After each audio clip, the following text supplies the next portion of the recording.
ሰላም ቤተሰብ እንዴት ናችሁ? በያላችሁበት ሰላማችሁ ይብዛ። ዛሬ የአማርኛ ፊደላትን ከጠ እስከ ጸ ያሉትን እናያለን። ተከታተሉኝ። ጠ ጠ ጠ ጠ የምንላት ሶስት እግሮች ያሏት፣ ሶስቱም እግሮቿ ወደ ታች የዞሩ ሶስት እግሮች ያሏት፣ ሶስቱም እግሮቿ ወደ ታች የዞሩ ማናታለን? ጠ ጠ ጠ ጠ ጸ ጠ ምናምን እንዳትሉ ጠ ጠ ጠበቅ አድርጋችሁ ጠ በምላሳችሁ ብቻ ምላሳችሁ ከተናጋችሁ ጋር ይነጋካና ጠ ትላላችሁ። ጡ ጡ ምንላት ደግሞ ጡ የምንላት ጠን እንጽፍና ሁለተኛ ፊደላቶች ምንድን ነበር ያላቸው? ቅጥል አላቸው።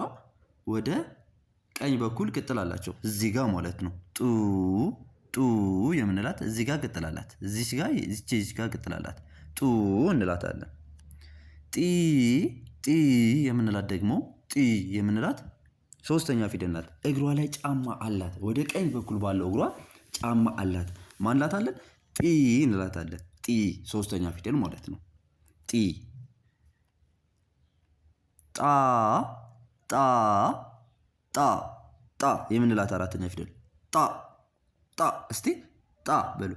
ጣ የምንላት ደግሞ ሁለቱ የግራ እግሮቿ አጭር ይሆናሉ። ሁለቱ የግራ እግሮቿ አጭር ይሆናሉ። ወደ ግራ በኩል ያሉ ሁለት እግሮቿ አጭር ይሆናሉ። ጣ እንላታለን። አራተኛ ፊደል ጣ። ጤ የምንላት ደግሞ ጤ የምንላት አምስተኛ ፊደል ናት። አምስተኛ ፊደል ጤ እንላታለን።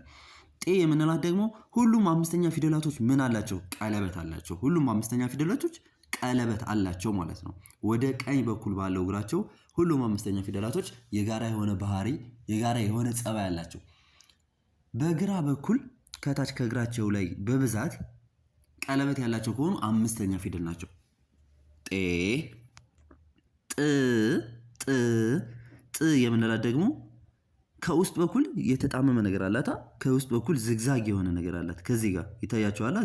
እዚህ ጋር ዝግዛግ የሆነ ነገር አላት። ጥ እንላታለን። ጦ ጦ ጦ የምንላት ደግሞ ጦ የምንላት ወደ ቀኝ በኩል ያሉ ሁለት እግሮቿ አጭር ይሆናሉ። ወደ ቀኝ በኩል ያሉ ሁለት እግሮቿ አጭር ይሆናሉ።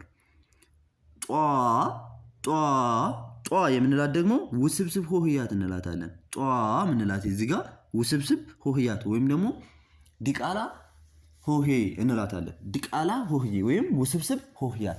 ጧ ስንል ከሁለተኛና ከአራተኛ ፊደላት ትመሰረታለች።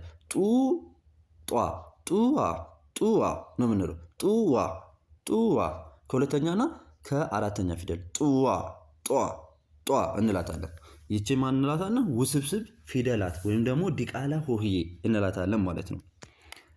ጨ ጨ ሶሪ ጨን ከማየታችን በፊት እናነብ እስኪ። ጠ አብረን እናነብ። ጡ ጢ ጣ ጤ ጥ ጦ ጧ ጧ ጧ እንላታለን። ጧ። እሺ ወደ ቀጣይ ስናልፍ ጨ የምንላት ደግሞ ጠን እንጽፍና ሁሎችም እግሮቿ ላይ ሶስቱም እግሮቿ ላይ ቀለበት ማድረግ ማለት ነው። ሶስቱም እግሮቿ ቀለበት ማድረግ። ጨና ጠ ልዩ የሚያደርጋቸው ጨ ጨለማ እንላለና ጠመኔ ጠመኔ ጨለማ ጠመኔ ጨለማ እንላለን። ጨ የምንላት ሁሉም እግሮቿ ቀለበት አላት። ሶስት እግር አላት።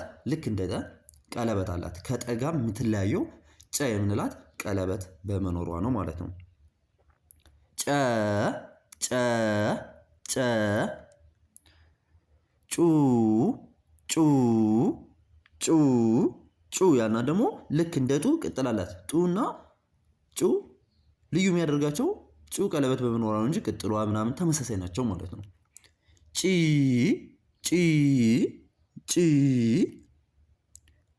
ጫ ጫ ጫ ጫ ጫ የምንላት ፊደል ሁለቱ የግራ እግሮቿ አጭር ይሆናሉ። ሁለቱ የግራ እግሮቿ አጭር ይሆናሉ ማለት ነው።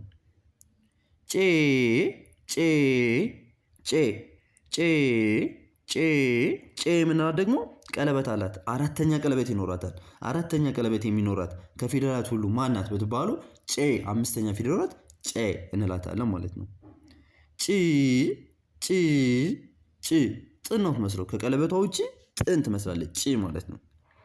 ጦ ጦ ጦ ጦ ጦ የምንላት ደግሞ ጦ የምንላት ሁለቱ የቀኝ እግሮቿ አጭር ይሆናሉ። ሁለቱ የቀኝ እግሮቿ አጭር ናቸው። ነገር ግን ባለ ምንድናት? ባለ ቀለበት ማለት ነው።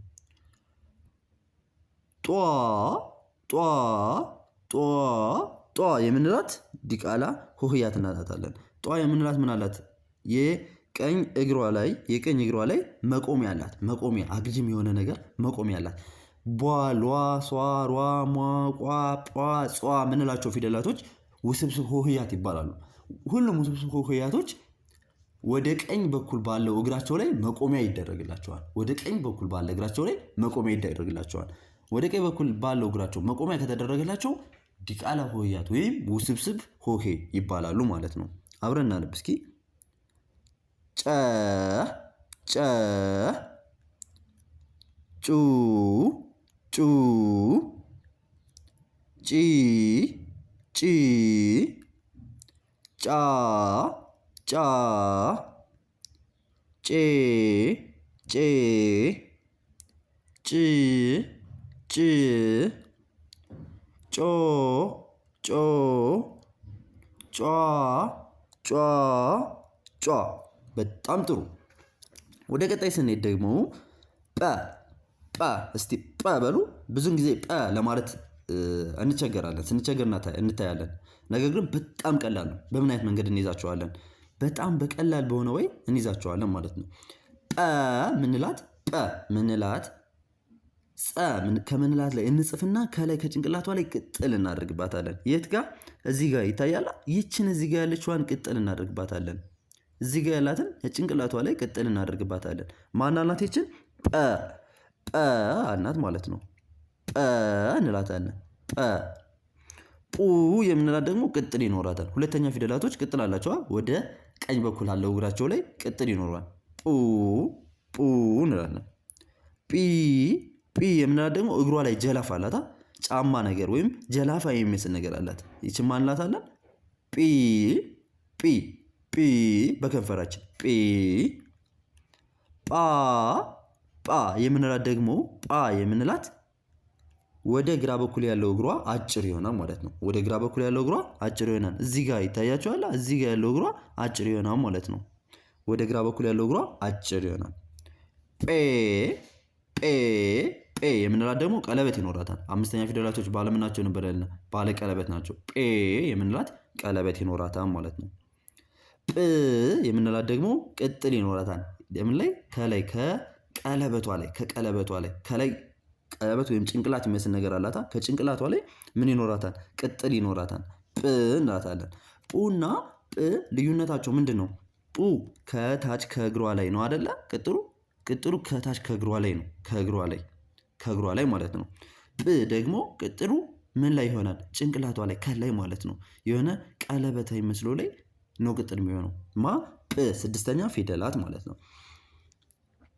ጶ የምንላት ደግሞ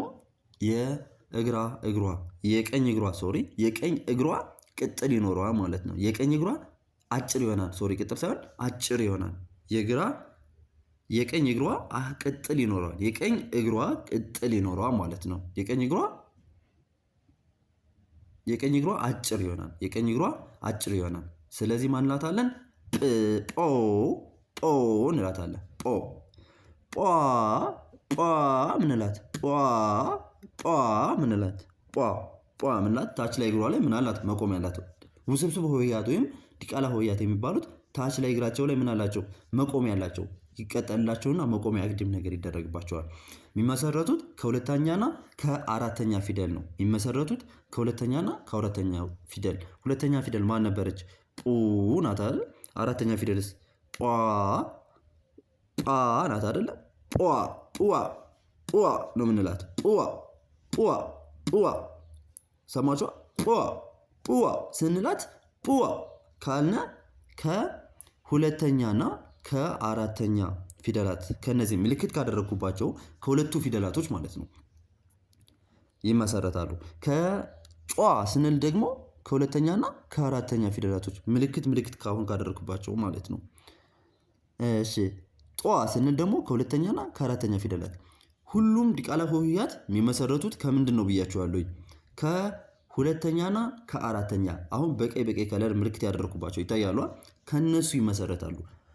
ጧ ጧ ጧ ጧ እንላለን ማለት ጧ ጧ ጧ ጧ ስንል ጡ ጧ የሚል ሁለት ቃል ይይዛሉ ማለት ነው። ጯ ስንል ደግሞ ጯ ጯ ጯ ስንል ጩ ጧ ጩ ጯ ጩ ጯ ጩ ጯ ሚል አለ ድምፁ ማለት ነው። አብሮ አንድ ላይ ይወሰዳል ማለት ነው።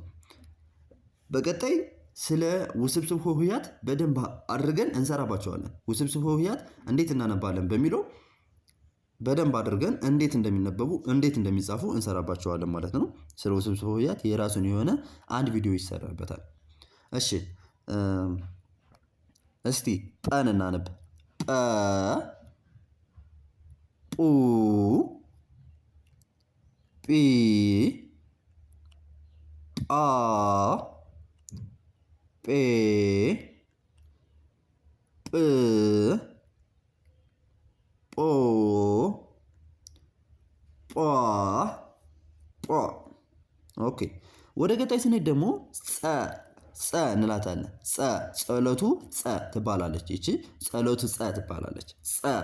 ጸ የምንላት ከጰ የምትለየው በምንድን ነው?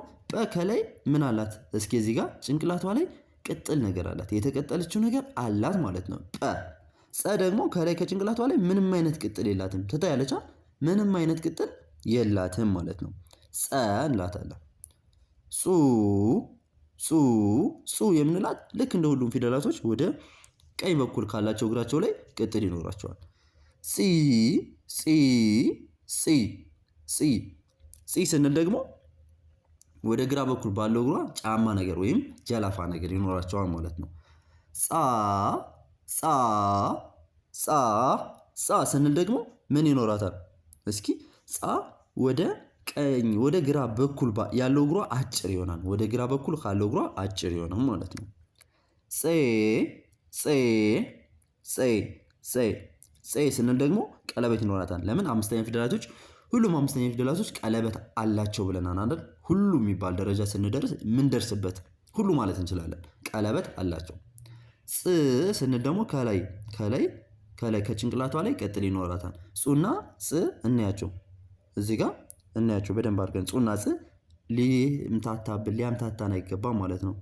እዚህ ጋር ቀለበቷ ያለው የጽ ከላይ ቀለበት ከሚመስለው ከጭንቅላቷ ላይ ነው አይደለ? ጹ ደግሞ ከታች ከእግሯ ይታያል። እዚህ ጋር ማሳያችሁ የምጠቁማችሁ ላይ ከእግሯ ላይ እዚህ ጋር ቀለበት ይኖራታል ማለት ነው። ሶሪ ቅጥያ ይኖራታል። ቀለበት ሳይሆን ቅጥያ ይኖራታል ማለት ነው። ስለዚህ ልዩነታቸውን በደንብ አድርጋችሁ መያዝ አለባችሁ። ጾ የምንላት ደግሞ የቀኝ እግሯ አጭር ይሆናል። ጾ የምንላት የቀኝ እግሯ አጭር ይሆናል ማለት ነው። ጾ የምንላት ጿ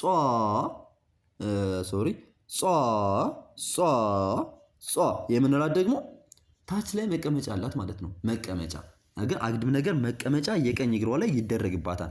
ሁሉም ዲቃላ ሆሄያቶች እግራቸው ላይ መቀመጫ እንደሚኖረው ጿም የእግሯ ላይ መቀመጫ ይኖረዋል ማለት ነው። በጣም ጥሩ። አሁን እነዚህን ፊደላቶች ለይቼ አንድ ላይ ያደረኩበት አንድ ሚስጥር አለ። እሱ ሚስጥር ስነግራችሁ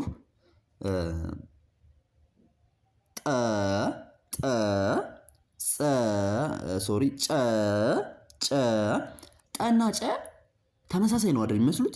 ልዩ የሚያደርጋቸው በምንድን ነው? ጨ ቀለበት አላት፣ ጠ ቀለበት የላትም። በቃ ነሰስቲ መያዝ ያለባችሁ ማለት ነው። ነሰስቲ መያዝ ያለባችሁ ሁለት ነገሮች፣ ጠ ባለ 3 ጣት ናት፣ ጨም ባለ 3 ጣት ናት። ነገር ግን ጨ ቀለበት አላት፣ ጠ ቀለበት የላትም ማለት ነው። እሺ ጰና ጸ ደግሞ ጰና ጸ ስንሄድ ጰ ከላይ ላይ ከዚህ ላይ ከምታዩት ላይ አሁን በቀኝ ነገር ከለር እየነካሁት ነው አይደለ? ከዚህ ላይ ምን አላት? ቅጥል አላት። ከላይ ከጭንቅላቷ ላይ ቅጥል አላት። ወደ ላይ የተቀጠለ ቅጥል ነገር አላት ማለት ነው። ወደ ላይ የተጨመረበት ቅጥል ነገር አላት። የማ የጰ ጸ ደግሞ ምንም አይነት ቅጥል የላትም አይደል? እዚህ ጋር ምንም አይታይም። ምንም አይነት ቅጥል የላትም ማለት ነው። ምንም አይነት ቅጥል የላትም። ስለዚህ ጰና ጸ በፍጹም አንድ አይነት አይደሉም። በደንብ ማየት ያለባችሁ ጠና ጨ በፍጹም አንድ አይነት አይደሉም።